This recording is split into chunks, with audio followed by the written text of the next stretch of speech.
सो hi everyone, कैसे हैं आप सब। और एक बार मैं फिर से एक डरावनी कहानी लेकर हाजिर हो गया हूं। और मुझे पूरी उम्मीद है जो जैसे आपको पिछली कहानियां पसंद आई, आपको ये वाली कहानी भी पसंद आएगी। और बाकी मैं कुछ और टॉपिक्स पर भी वीडियो अपलोड करने वाला हूं, तो चैनल को सब्सक्राइब करें और वीडियो को ज़्यादा से ज़्यादा शेयर करें। तो अपने जो हेडफोन हैं उन्हें लगा लीजिए, क्योंकि यक्षिणी की डरावनी कहानी शुरू हो रही है। आसमान में बिजली चमक रही थी, मौसम बहुत ज़्यादा ख़राब था। और उसी ख़राब मौसम में एक कार सड़क पर चल रही थी। उस कार में बैठे हुए थे हस्बैंड और वाइफ, जिसमें हस्बैंड का वाइफ नाम था सुजीत और वाइफ का नाम था रागिनी। वैसे तो उनकी शादी को 2 साल हो गए थे, लेकिन ये जो 2 साल की शादी थी वो बिल्कुल भी टिक नहीं पा रही थी। और उनके बीच ज़रा सा भी नहीं बनती थी। रोज़ लड़ाई झगड़े, और ऐसा कोई दिन नहीं जाता था जब उनके बीच लड़ाई झगड़े ना होते हों। और इसी बात से वो दोनों ही तंग आ गए थे और दोनों ही ने फैसला लिया था डिवोर्स का। इसीलिए सुजीत रागिनी को उसके मैके में छोड़ने के लिए जा रहा था। उसकी जो वाइफ थी यानी कि रागिनी थी, वो दूसरे शहर में रहती थी और सुजीत जो था उसी शहर में रागिनी को छोड़ने के लिए जा रहा था। काफ़ी लंबा रास्ता तय करना था और बीच बीच में उनकी कहासुनी होती थी। सुजीत बहुत ही ज़्यादा गुस्से में था और रागिनी भी बहुत ही ज़्यादा गुस्से में थी। रागिनी बिल्कुल भी नहीं चाहती थी कि उनका डिवोर्स हो, लेकिन सुजीत बहुत ही ज़्यादा परेशान हो गया था। तभी अचानक से सुजीत ने कार से सीधा हाईवे से एक जंगल की तरफ मोड़ दी। और ये देखकर रागिनी ने कहा, तुम हाईवे से सीधा यहाँ इस जंगल की तरफ क्यों जा रहे हो? कहीं तुम्हारा इरादा मेरा मर्डर करने का तो नहीं है ना? और फिर उसके बाद सुजीत ने कहा, मर्डर? और वो भी तुम्हारा? खैर, तुमने ऐसे काम किए हैं कि मर्डर तो करना चाहिए, लेकिन तुम्हारी जानकारी के लिए बता दूं कि मैं बस एक शॉर्टकट रास्ते से तुम्हें लेकर जा रहा हूं, क्योंकि मैं चाहता हूं जितना जल्दी हो सके मैं तुम्हें तुम्हारे घर छोड़ दूं और उसके बाद हमारा डिवोर्स हो जाए और फिर तुम तुम्हारे रास्ते और मैं अपने रास्ते। और ये सुनकर रागिनी ने कहा, हाँ, मुझे भी कोई शौक़ नहीं है तुम्हारे साथ रहने का। ये सुनकर सुजीत ने कार की जो स्पीड थी उसे और बढ़ा दिया और वो जंगल वाले रास्ते से रागिनी को लेकर जाने लगा। जैसे जैसे रास्ता ख़त्म हो जा रहा था वैसे वैसे सुजीत को अच्छा लग रहा था कि चलो उसकी जान छूटी। लेकिन तभी बीच जंगल में मौसम जो था वो बहुत ही ज़्यादा ख़राब हो गया। आसमान में ज़ोरदार बिजली तड़की और कार की जो स्पीड थी वो धीरे धीरे कम होने लगी।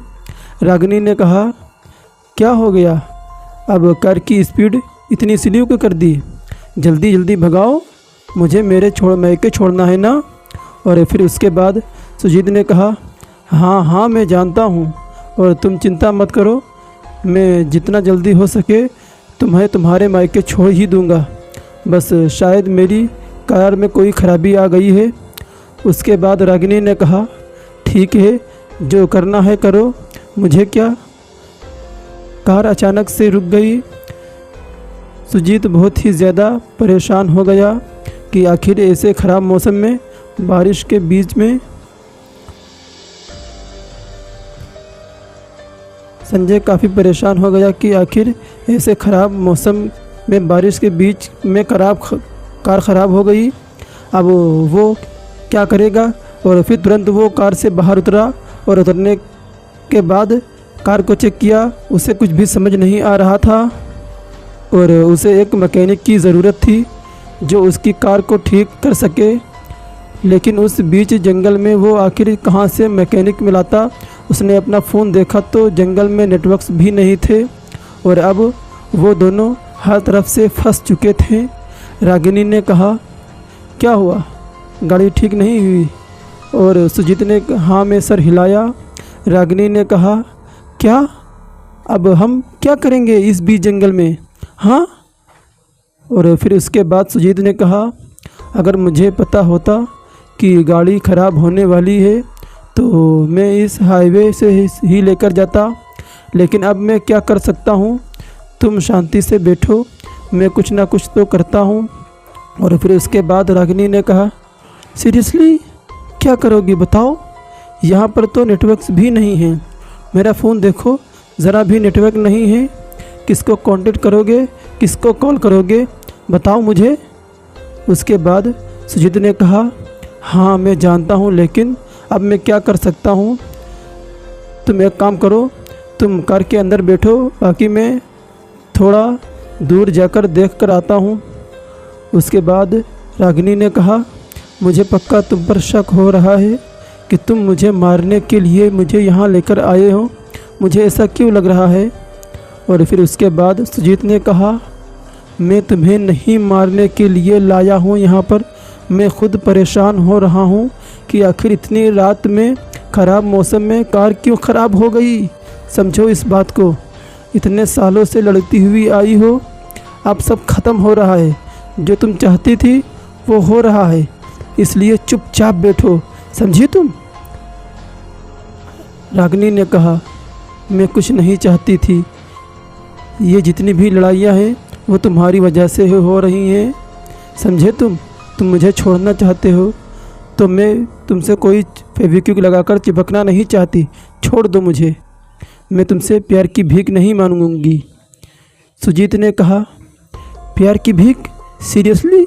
इन 2 सालों में तुमने मेरे लिए किया ही क्या है, मुझे एक बात बताओ। हाँ, कभी प्यार से तुमने मुझे कॉल किया? क्या तुम कैसे हो, तुम्हारी तबीयत ठीक है कि नहीं, तुम्हारी लाइफ में क्या चल रहा है, तुम कहीं परेशान तो नहीं, कभी जानने की कोशिश करी? बस जब देखो 24 घंटे लड़ाई लड़ाई लड़ाई। अब मुझे और नहीं सहना, इतने साल मैंने बिता दिए, अब थोड़ा टाइम और, कोई बात नहीं, तुम कार में बैठो, मैं आता हूँ आसपास देखकर। रागिनी ने कहा, मुझे डर लग रहा है, तुम ऐसे बीच जंगल में मुझे ऐसे छोड़कर नहीं जा सकते, ऐसे कोई जानवर वगैरह या कोई गलत आदमी आ गया तो मैं क्या करूँगी। तुम कहीं मत जाओ, कोई और रास्ता निकालो या मुझे भी अपने साथ ले चलो।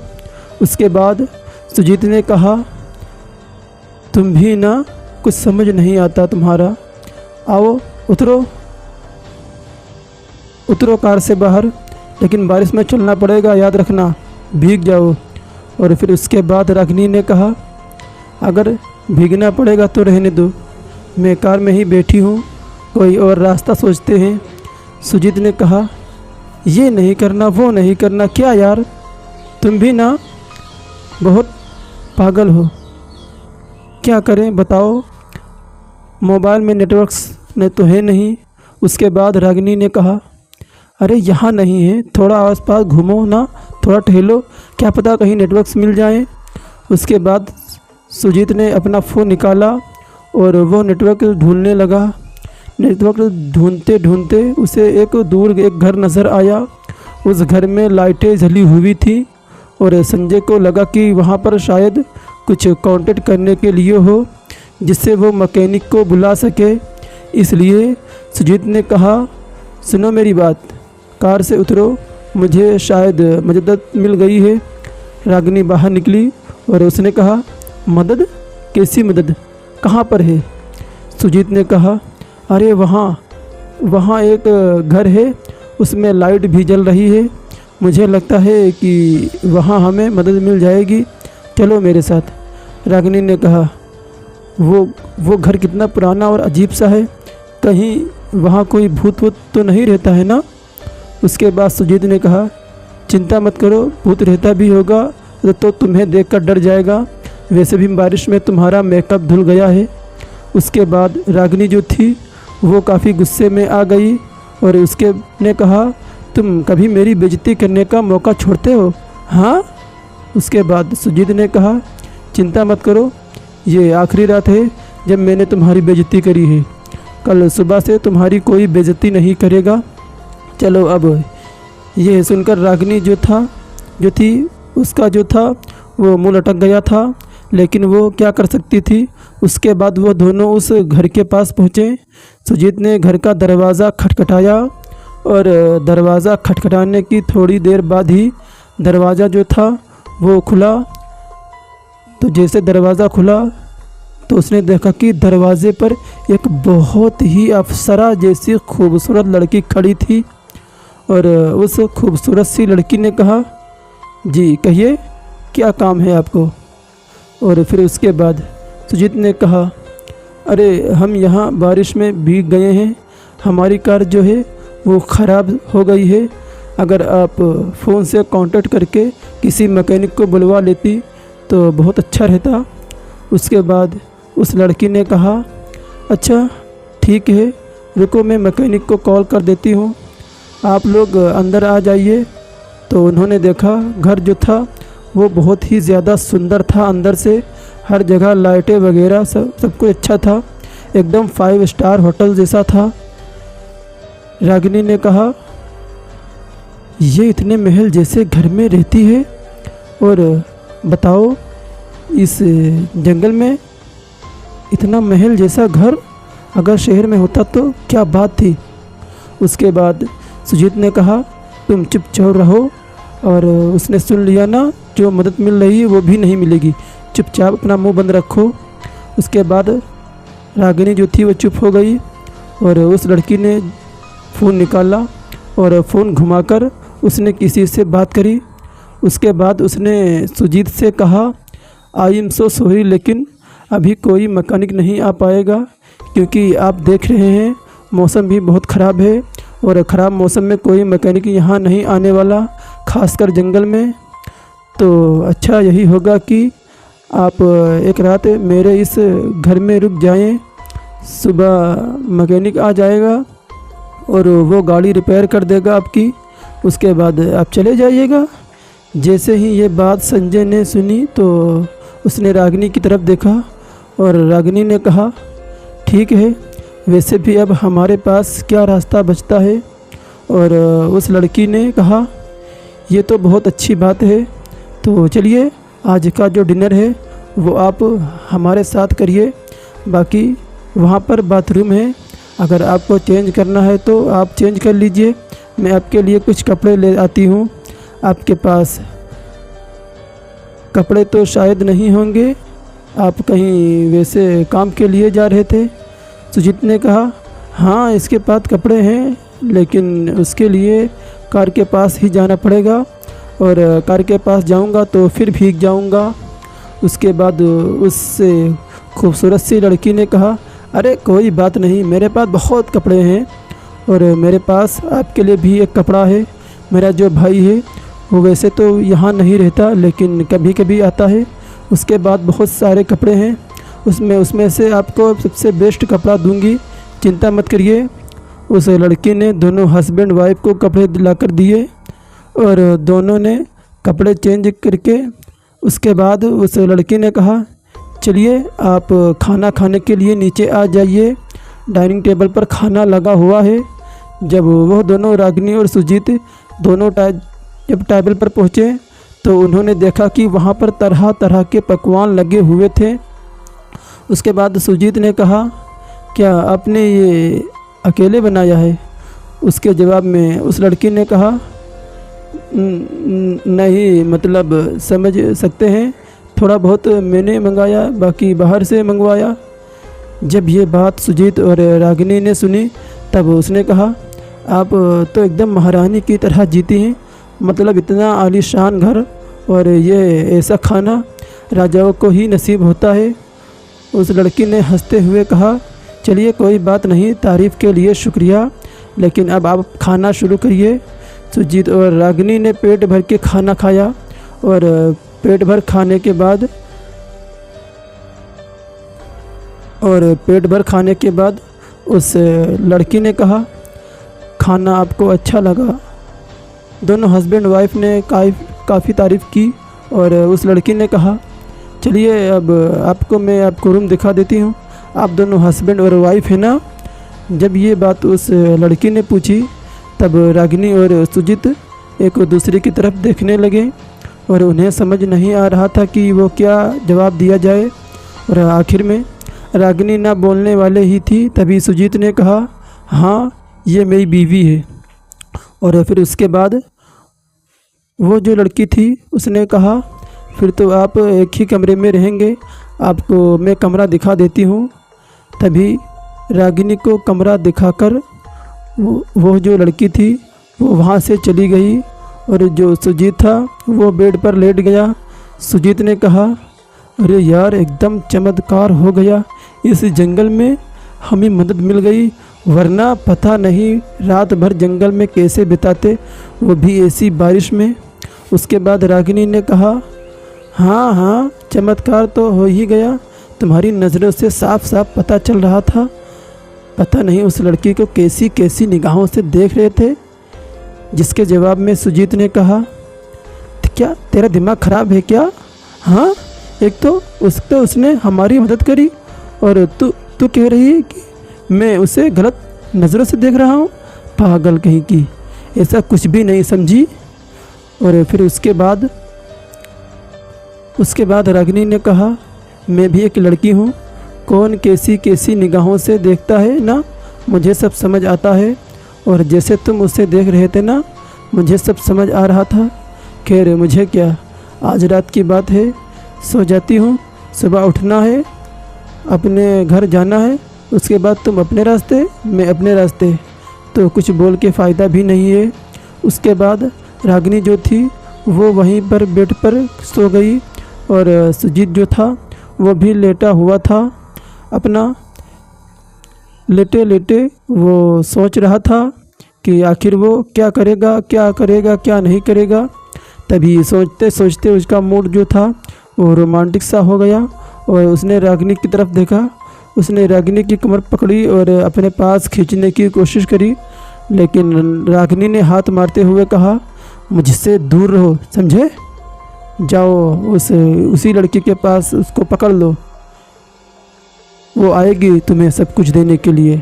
मेरे से चिपकने की ज़रूरत नहीं, बस एक रात की मजबूरी है, तभी मैं सो रही हूँ, वरना कल से तुम भूल ही जाना कि तुम मेरे साथ भी कभी सो सकते हो। उसके बाद सुजीत जो था उसने कहा, हाँ मैं कोई मर भी नहीं रहा हूँ तुम्हारे साथ रोमांस करने के लिए, छोड़ो, सो जाओ, मुझे क्या। उसके बाद सुजीत जो था उसने कहा मन ही मन में, यार कह तो सही रही है, वो लड़की कितनी ज़्यादा खूबसूरत है, गोरी गोरी, एक बार उसे पकड़ने को मिल जाता तो मज़ा आ जाता। ऐसी ही गलत बातें सुजीत के दिमाग में चल रही थी और उसी लड़की के बारे में सोचे जा रहा था। ऐसे ही काफ़ी घंटे बीत गए, तकरीबन आधी रात हो गई और रागिनी जो थी वो बहुत गहरी नींद में सो गई। लेकिन सुजीत जो था उसे नींद नहीं आ रही थी, उसकी नींद मानो उड़ सी गई थी। उस लड़की की खूबसूरती को देखकर उसे एकदम अजीब सी फीलिंग आ रही थी। वो ऐसा सोच रहा था कि जैसे मैं अभी जाकर वो इस लड़की को पकड़ ले, लेकिन वो ऐसा नहीं कर सकता था। ऐसी गलत बातें सोचते सोचते तभी उसने एक आवाज़ सुनी और वह जो आवाज़ थी वो ऐसी आवाज़ थी जैसे कोई पायल पहनकर लड़की चल रही हो। सुजीत ने सोचा, क्या बात है यार, ये लड़की सोई नहीं इतनी रात को, पायल पहनकर इधर उधर कहाँ चल रही है। चलो एक बार पानी पीने के बहाने जाकर देखता हूँ। उसके बाद सुजीत जो था वो रूम से बाहर निकला और उसने किचन तो देखा ही हुआ था, तो वो किचन की ओर जाने लगा।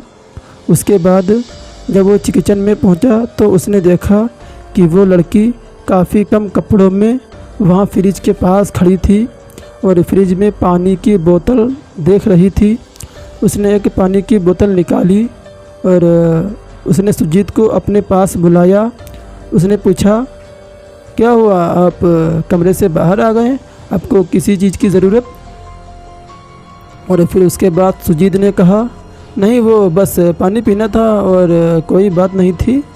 उस लड़की ने सुजीत की तरफ पानी की बोतल जो थी वो बढ़ाई और सुजीत ने पानी की बोतल जैसे ही ली तो उस लड़की का जो हाथ था वो सुजीत को टच कर गया और जैसे सुजीत के पूरे बदन में करंट सा दौड़ गया। सुजीत ने पानी की बोतल ली और उसका हाथ कांपने लगा। वो जो लड़की थी वो इतने कम कपड़ों में थी कि उसे देखकर कोई भी शरीफ आदमी हो वो घबरा जाए। और उस लड़की ने कहा, क्या हुआ, आप ऐसे हाथ काँप रहे हैं, मतलब आप ठीक हैं ना? तो सुजीत ने कहा, हाँ मैं फिर बिल्कुल ठीक हूँ। उसके बाद सुजीत जो था वो कपकपाते हुए हाथों से पानी पी रहा था और वहाँ से काँपते हुए जा रहा था। तभी उस लड़की ने पीछे से आवाज़ लगाई, क्या बात है, ऐसे ही जा रहे हो? जो चीज़ करने के लिए आए थे वो चीज़ नहीं करोगे? जैसे ही ये बात सुजीत ने सुनी तब सुजीत ने कहा, क्या आप ये क्या बोल रही हैं? मैं तो कमरे में जा रहा हूँ ना, मुझे पानी पीना था तो मैंने पी लिया। ये कहकर सुजीत मुड़ा ही था तभी उस लड़की ने कहा, तुम किसे बेवकूफ़ बना रहे हो? हाँ, तुम्हें कोई पानी नहीं पीना था, तुम मुझे देखना चाहते थे, है ना? क्योंकि अगर तुम्हें पानी पीता होता ना तो बेड के बगल में जो टेबल है ना उस पर पानी रखा हुआ था, तुम वहीं से ही पानी पी लेते। लेकिन तुम फिर भी कमरे से बाहर आए, इसका मतलब क्या है मैं अच्छे से ही जानती हूँ। जैसे ही बात ही सुजीत ने सुनी तब वो शर्म से पानी हो गया और उसने कहा, नहीं ऐसा कुछ भी नहीं है जैसा आप सोच रही हैं, बस मैं पानी पीने के लिए आया था और मैंने देखा नहीं कि टेबल पर पानी है। सुजीत ये सब बोल रहा था तभी उस लड़की ने अपने सारे कपड़े ही उतार दिए और ये देखकर सुजीत की आंखें एकदम फटी की फटी ही रह गईं और सुजीत को कुछ समझ में नहीं आ रहा था कि ये क्या हो रहा। और फिर उस लड़की ने इशारा करते हुए सुजीत को अपने पीछे आने के लिए कहा। अब सुजीत के पास दो ही रास्ते थे, या तो वो रागिनी के कमरे में चुपचाप चला जाए या फिर चुपचाप से उस खूबसूरत जैसी अप्सरा जैसी लड़की के पीछे जाकर जो भी उसे करना है वो कर ले। अब सुजीत को समझ नहीं आ रहा था, लेकिन उस लड़की को ऐसे देखने के बाद उसकी जो बुद्धि थी उसने काम करना ही बंद कर दिया और वो उस लड़की के पीछे पीछे ही जाने लगा और वो लड़की अपने कमरे में चली गई और सुजीत भी उस लड़की के पीछे पीछे कमरे में घुस गया। जब वो लड़की कमरे में पहुंची तो उसने कहा, आप सिर्फ देखते ही रहोगे या कुछ करना भी है? जैसे ही ये बात सुजीत ने सुनी तब उसके हाथ जो थे वो कांपने लगे और जैसे ही उसने उस लड़की को छुआ तब मानो उसका जो पूरा शरीर था वो कपा गया, उसके सारे रोए खड़े हो गए और उस लड़की ने मुस्कुराते हुए कहा, क्या हो गया, तुम तो बहुत कुछ करने को सोच रहे थे लेकिन तुम्हारे हाथ ही कपा रहे हैं, लगता है तुम्हें कुछ भी नहीं आता, जाओ यहाँ से। जैसे ही ये बात सुजीत ने सुनी तो वो एकदम पागल सा हो गया और उस लड़की के शरीर को नोचने लगा और उस लड़की को भी काफ़ी मज़ा आ रहा था। धीरे धीरे सुजीत ने अपने वो दोनों हमबिस्तर होने लगे।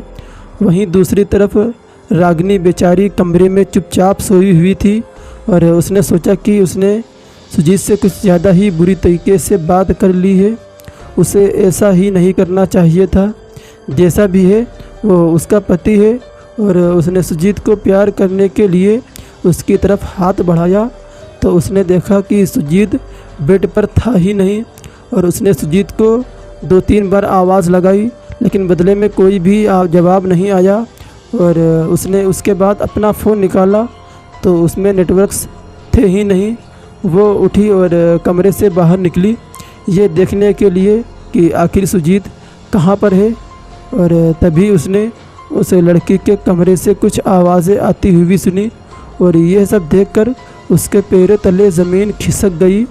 वो बहुत ही ज़्यादा घबरा गई कि ये वही सब तो नहीं हो रहा है जो वो सब सोच रही है। तभी वो भागती हुई कमरे के पास गई तो उसने देखा कि दरवाज़ा जो था वो थोड़ा बहुत खुला हुआ था। रागिनी ने उस कमरे के दरवाज़े के बीच जो जगह थी वो उसमें झांक कर देखा तो उसकी मानो दुनिया ही उजड़ गई। उसने जब उस लड़की और सुजीत को ऐसे हालत में देखा तब वो मानो पागल जैसी हो गई, लेकिन उसे समझ नहीं आ रहा था कि आखिर उसे क्या करना चाहिए, क्योंकि आखिर वो मन ही मन चाहे जितनी भी लड़ाई करती हो लेकिन वो सुजीत से प्यार भी करती थी। इसलिए वो ये सब सह नहीं पाई और रागिनी को सब कुछ पता चल गया है। इस बात से अनजान सुजीत जो था वो अपना कमरे में पड़ा था। धीरे धीरे उसकी भी हालत ख़राब होने लगी, लेकिन वो जो लड़की थी वो रुकने का नाम ही नहीं ले रही थी। जब आखिरी में सुजीत से भी रहा नहीं गया तो उसने कहा, अब बस करो, मैं बहुत परेशान हो गया हूँ, अब थोड़ी देर मैं आराम कर लेता हूँ। लेकिन वो जो लड़की थी वो रुकने का नाम ही नहीं ले रही थी और धीरे धीरे जो उसके शरीर का रंग था वो एकदम बदलने लगा और वो लड़की एकदम गोरी से एकदम नीली सी पड़ने लगी और उस लड़की की आंखें एकदम लाल होने लगी और उसके नाखून लंबे लंबे हो गए। और रागिनी तुरंत कमरे के अंदर आई और उसने कहा, सुजीत, ये तुम क्या कर रहे हो? और जैसे ही सुजीत ने रागिनी को देखा तब मानो उसके हाथ पैर जो थे वो जम से गए। रागिनी ने गुस्से में उस लड़की के ऊपर हमला कर दिया, लेकिन उससे पहले ही उस लड़की ने, जो असलियत में एक यक्षिणी थी, उसने अपने जादू से ही रागिनी को बिना हाथ लगाए उसके हाथ पैर तोड़ दिए और रागिनी की जो चीख थी वो पूरे घर में गूंजने लगी। धीरे धीरे उस घर का जो नक्शा था वो पूरा बदलने लगा। वो घर जो आलीशान था वो एकदम खंडहर में बदल गया और उस लड़की रागिनी की तरफ काफ़ी दर्दनाक तरीके से जान ले ली। ये सब देखकर सुजीत जो था वो मानो बेहोश सा हो गया, लेकिन वो जो लड़की थी जो असल में यक्षिणी थी वो फिर भी नहीं रुकी और धीरे धीरे उसने सुजीत के शरीर का जो सारा ताकत था उसने सब कुछ निचोड़ लिया और उसका शरीर कमज़ोर होता गया।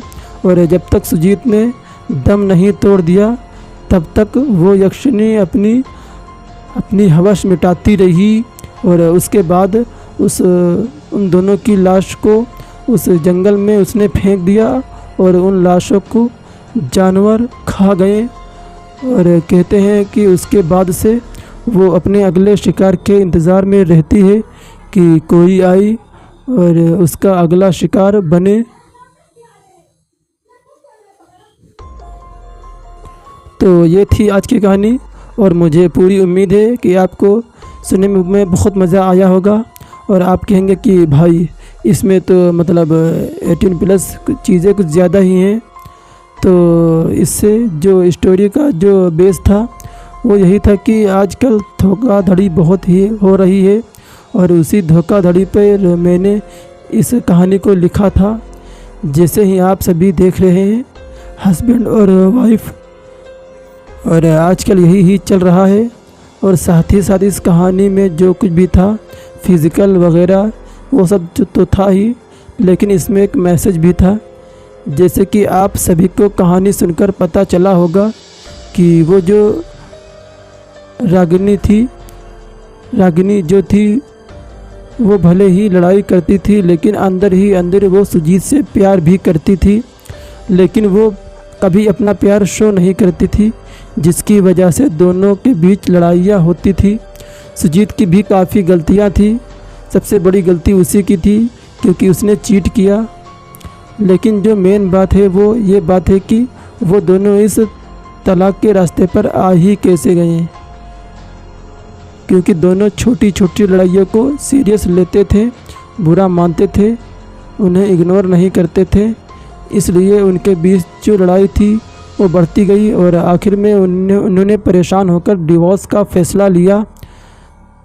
तो इस कहानी को सुनाने का सिर्फ यही मतलब था कि लड़कियां जो हैं वो समझे कि अगर आप मैरिड हैं या रिलेशनशिप में हैं तो छोड़ो, रिलेशनशिप जैसा तो कुछ होता नहीं है। अगर आप मैरिड हैं तो अपने पार्टनर को समझें, अपने पार्टनर से छोटी छोटी लड़ाई बात ना करें। तो दोस्तों आज की कहानी में बस इतना ही, और फिर आपसे मुलाकात होगी एक और डरावनी कहानी में। और इसी तरह की डरावनी कहानियाँ सुनने के लिए हमारे इस YouTube चैनल को सब्सक्राइब करें और बेल आइकन को भी दबाइए, ताकि हमारी जो नई वीडियो अपलोड हो सबसे पहले आप तक नोटिफिकेशन पहुंच सके।